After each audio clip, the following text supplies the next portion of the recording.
Have you noticed a weird feeling lately? You look at your paycheck, your bank app updates, and for a split second, you think, okay, I'm doing better than last year. But by the time rent, groceries, subscriptions, and credit card payments clear, you're back to wondering why your money never seems to last. You're not alone. A recent survey found that nearly half of Americans, 49.1%, say cost of living is their biggest personal challenge, while concerns about physical and mental health were half as common. In another study, 74% worried about healthcare costs, 65% about inflation, 58% about earning a livable wage, 58% about the impact of AI, and 55% about affordable housing. And heading into 2026, 48% of Americans say they feel more stressed than a year earlier. Their top reasons include the cost of day-to-day expenses income.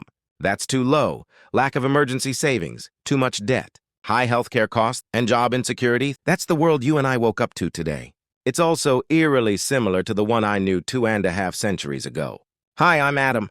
Yes, that Adam, the guy from the 1770s who wrote The Wealth of Nations. I'm not here as a professor or a statue. Think of me as that older friend who's seen a few things. And what I've noticed, both then and now, is that people keep confusing money with wealth. Let me tell you about someone like you.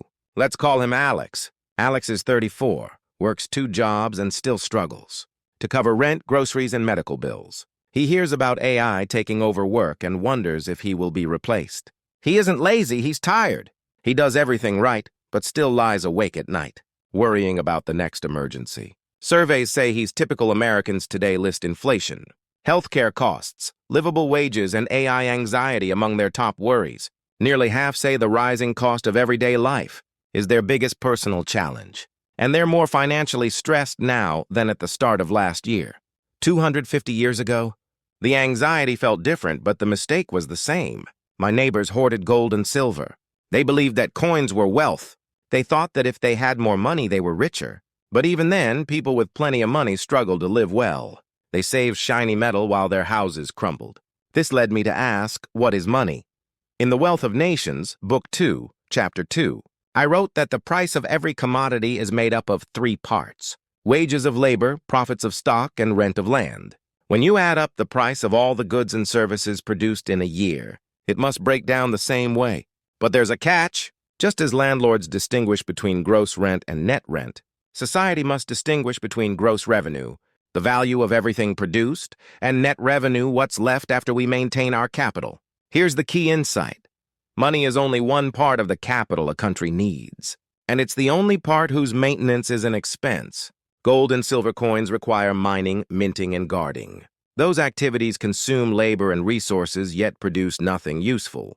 Money is the great wheel of circulation, a tool that moves goods. It isn't the goods themselves. Real wealth is measured by the food we eat, the homes we live in, the services we use, not by the number of coins or digits in a bank account. Once I realized this, everything changed. When banks replaced heavy metal with paper notes, we didn't suddenly become richer because we printed paper. We became richer because gold and silver were freed up to become productive tools and machines. Money got cheaper to maintain, so more capital could flow into actual production. Fast forward to 2026, we've gone from paper to plastic to digits on a screen. Swiping a card or tapping your phone creates money instantly. But somewhere along the way, we forgot the lesson. We started thinking that more money, more numbers on a screen automatically meant more wealth. We made the wheel of circulation spin faster and faster, but we didn't make the cart any heavier. That's why you feel like your money is fake. You see prices rising and wages lagging. Healthcare, housing, and food keep getting more expensive.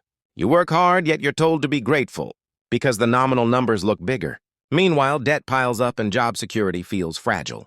And you're told the solution is more money, more loans, more credit, more digital coins. Here's what I learned back in the 1770s. Money doesn't feed anyone. Money doesn't heal anyone. Money doesn't build houses. It only moves things.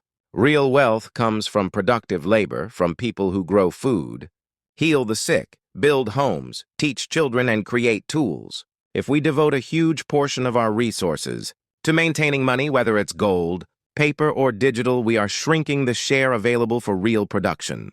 This is why I said that money is a branch of national capital, whose maintenance always reduces the nation's neat revenue.